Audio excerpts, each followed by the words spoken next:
Alam niyo po mga kaibigan, amazing basta sa akin ano, 'tong salita ng Diyos ay na-amaze po talaga ako. Connect po yung mga word 'pag naunawaan natin. Kagaya ng sinabi ni Pablo na, "Mabuti man o masama ay kanyang muling bubuhayin." Sabi niya doon, muling bubuhayin ni Jesus Christ. Sabi niya si Jesus Christ ay nabuhay muli. Mabubuhay po talagang muli si Jesus Christ sa atin kung atin po siyang i-welcome sa ating sarili. Siya po ang mananahan sa atin. Alam niyo po mga kaibigan, 'di ba, ito yung sabi ko na gustong-gusto ko talaga yung topic about spiritual. Kasi yung ibang turo kasi, meron kasing na ano na nabasa ko na yung inner self. Ngayon naano ko ano kaya yung ano sa Bible, based on the Bible yung inner self. Yun din yung sa inner din natin 'di ba? Sino ba talaga yung sa inner natin? Hindi naman po para sa akin kung inner, hindi naman 'tong kung tayo-tayo lang, eh. Meron talagang inside, eh, sa inside natin, eh, yung inner 'di ba? Based on the Bible, ang espiritu natin ay mula sa Diyos. Ngayon, kagabi lang napag-isip-isip ko talaga habang nagwo-work ako. Itong espiritu natin at meron tayong soul, 'di ba? Yung soul natin kinakausap natin, puwede natin kausapin. Itong spirit, naisip ko lang, ang isang tao, ang katawan ng tao, hindi puwedeng dalawang spirit ang mananahan sa kanya, isa lang. Kaya dapat isa lang talaga ang, papapasukin natin sa inner self, 'yan 'yun, yung espiritu. Isa lang talaga siya. So, kung meron tayo yung ipinanganak tayo merong espiritu mula sa Diyos, and then yung mga ginagawa natin ay masama, 'di ba? So, masasabi ko yun na hindi yun spirit na mabuti. Kasi merong espiritu din mula sa Diyos, yung sabing, ah, the evil spirit, yung merong sinabi dun, eh, yung kay Saul na the evil spirit from God, 'no, from God na yun, nag-ano na naman kay Saul, bumabagabag na naman sa kanya. So, dapat yung gano'ng espiritu papaalisin at papalitan ng holy. Yun po ang dapat doon. Basta marami talaga akong gustong ano, yung mga pinag-iisip ko tungkol po sa espiritu kasi siyempre gusto ko sa sarili ko din po mismo 'no, sa sarili ko talaga, sa inner ko, sa isip, sa puso, siyempre connection kasi 'yan, yung kaluluwa natin. Kung kung mabuting ang espiritu natin, holy, at totoo talaga yung tumatahan sa atin ay espiritu ng Diyos, the Holy Spirit, dapat meron tayong peace, joy, love, yung yung gift of fruits, yun ang maano natin, mararamdaman natin. At hindi lang 'yan, mga spiritual na bagay din maano na natin, makikita at maramdaman natin, basta something.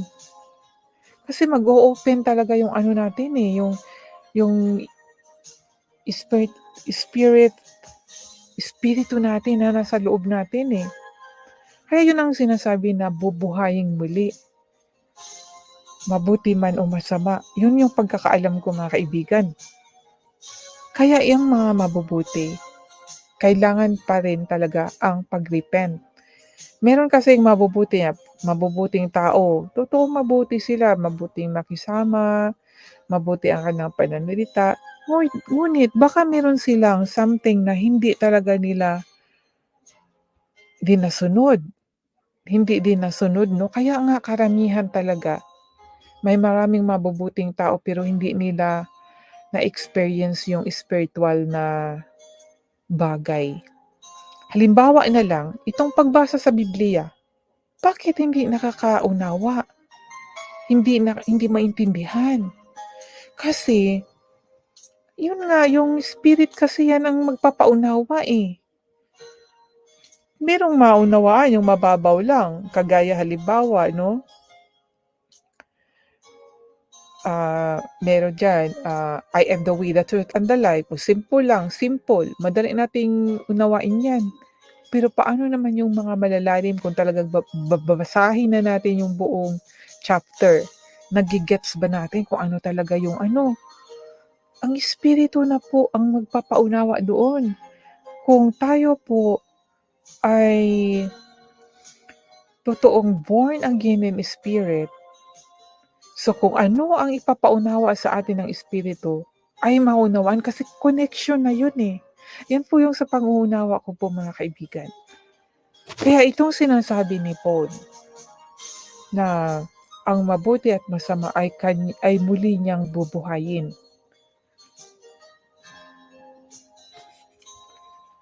Kaya kahit na kayo po ay mabuting tao, kailangan pa rin ninyo na maging totoong born again.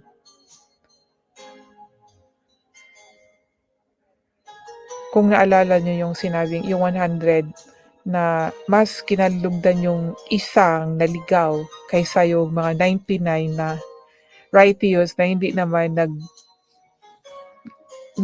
nag-repent 'no? Righteous sila, pero yun nga yung parang doon yun yung hindi nga totoong tinanggap ba, totoong mabuti silang tao, kasi marami pong madali pong gumawa ng mabuti. Pero paano naman talaga yung totoo ba, yung totoong born again na talagang masabing tayo ay anak ng Diyos, na dahil kung anak tayo ng Diyos, makikilala natin siya, maririnig natin siya in spirit na pag, communicate mga kaibigan.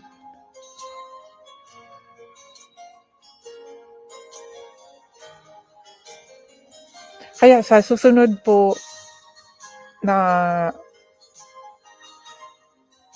sunod na topic ko po ay tungkol na po sa spiritual awakening, ipagpatuloy ko po 'yun.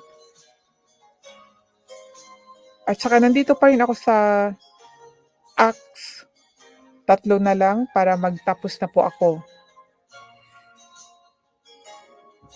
At tama nga 'no, dito sa Acts, sabi nga nila 'pag mabasa mo yung Acts, dito mo malalaman ang mga milagro.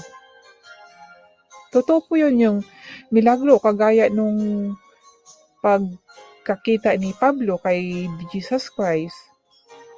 Milagro talaga yun, amazing. At dahil doon nabago siya, 'di ba? Yung mga healing, yung kay Dorcas, marami pa. At yung kay Pedro na sinabi niyang repent and you can receive the gift of the Holy Spirit. Basahin niyo po mga kaibigan ang Book of Acts dahil meron po tayong ma, ma, pag maaral, matutunan tungkol po sa spiritual na bagay. Pero palagi po tayong mag-refresh sa pagbabasa. Dahil kahit isang verse, minsan may iba na namang message na magi-gets tayo. Kaya continue lang po sa pagbabasa. At kailangan na po natin talagang magbasa mga kaibigan. Kaya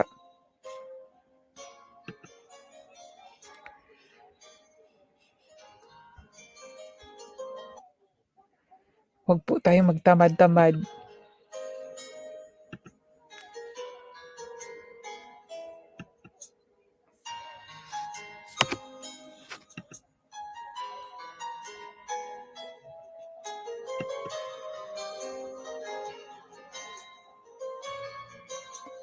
Magbasa na po kayo, hingiin niyo po sa Panginoon na bigyan po kayo ng wisdom, knowledge, and understanding.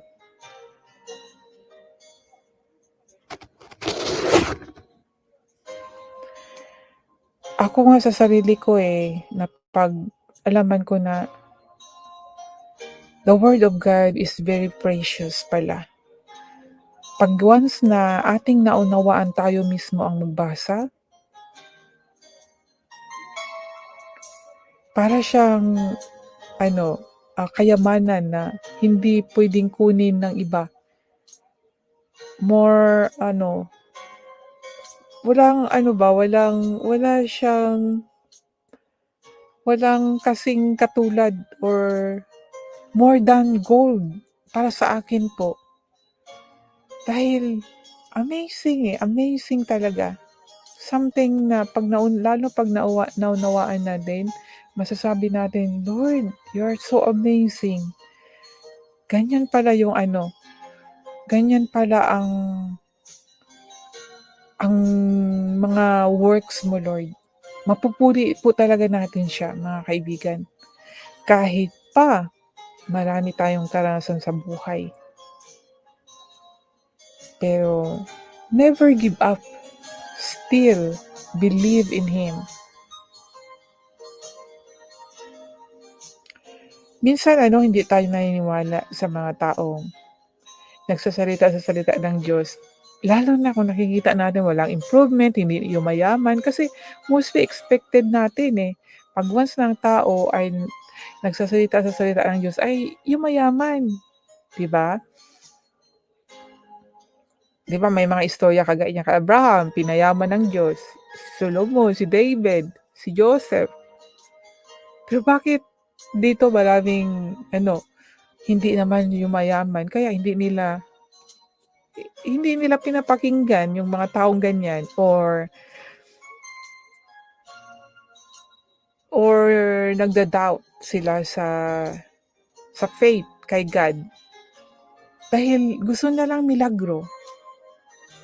Tapos merong mga preacher na mayaman, doon sila nakikinig lang. Huwag niyo pong baliwalain, mga kaibigan, kung ang tao nagsasalita hindi man kayamanan pero kaligtasan. Yung totoong magkaroon po kayo ng connection sa Diyos.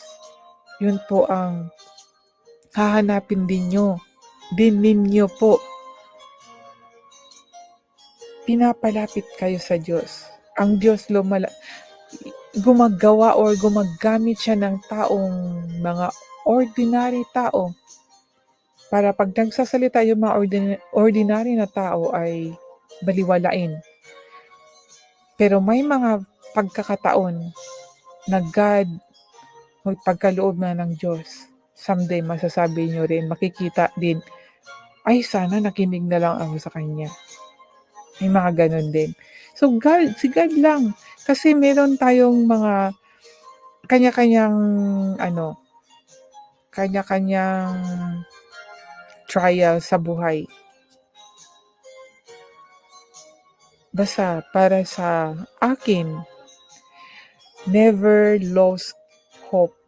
Whatever happens, whatever trials, still believe in God. Yan lang po. At saliksikin natin kung may mga pagsubok na sa ating buhay, naniniwala tayo na may Diyos, na siya tinatawag natin, nagdadasal tayo sa Kanya. Pero bakit may mga trials? Hindi mo alam, baka yung trials na yan, ayan ang daan para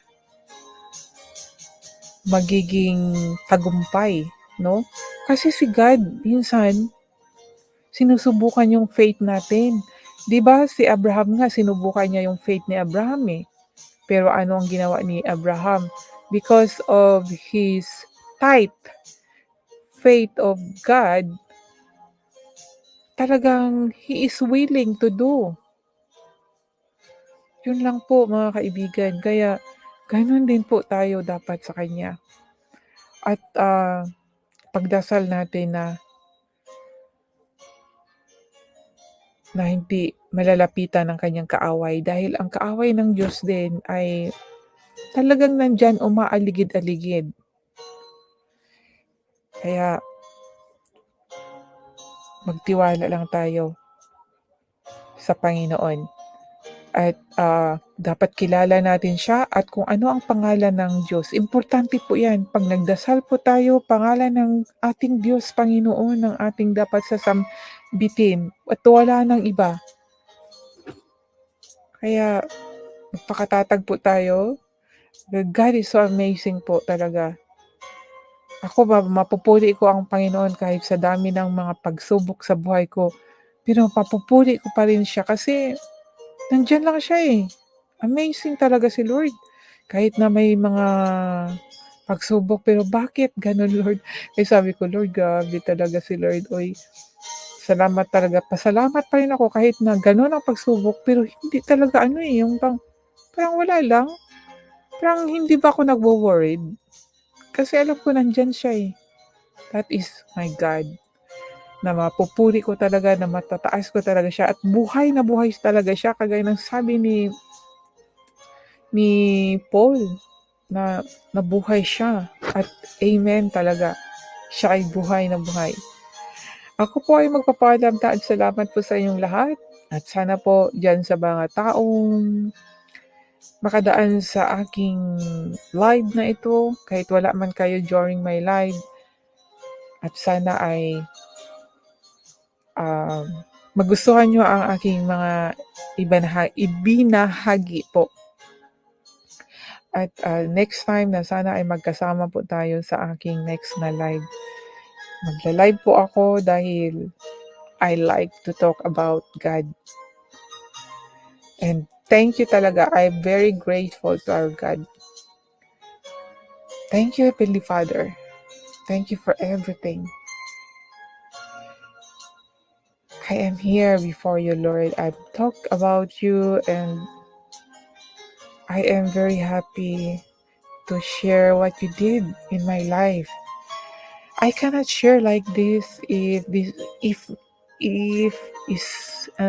if it's not in your will. I cannot do like this, Lord. That's why I'm so grateful. I am so grateful that I am the one you choose me to speak about your truth. And please, Lord, I hope you will send someone to join me and make testimony about you. And we are happy to talk about you, Lord. It's not competition, but it's unity to talk about you so that we can grow spiritually and we can seek your truth. Thank you so much, Lord, for the strength also sa work ko. Talagang you are so amazing, God. And thank you for your love. Thank you talaga, Lord. I can feel your love and and many things, Lord, that I'm so grateful for what you have did in my life. Even those past bad things, it's already gone, it's already past, Lord, but I know that I can overcome always because you are there. You told us that we can do, and we have strength through Jesus Christ. Give us strength. That's why we can do everything.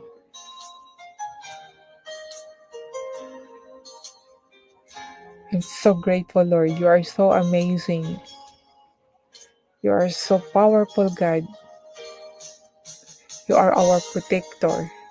Protect us, Lord, and to my family, even my family, Lord, even my family that knows about you, God, but still, I pray that they will really have a good relationship to you and to my family. the non-Christian family also, Lord, that someday will join with me to worship you, Lord. Touch their heart, Lord, and give us your wisdom, knowledge, and understanding. And so thank you, Lord. And to my friends, Lord, touch their heart, Lord. And I hope and pray that the hatred na meron sa mga puso ay mawala na at magkaroon ng kapatawaran na para maging masaya ang lahat, maging unity.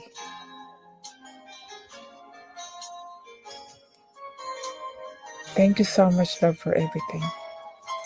In Jesus' name, I pray. Amen. So ako po'y magpapaalam na thank you so much for coming sa aking beloved or beautiful viewer in this house. Thank you and God bless you.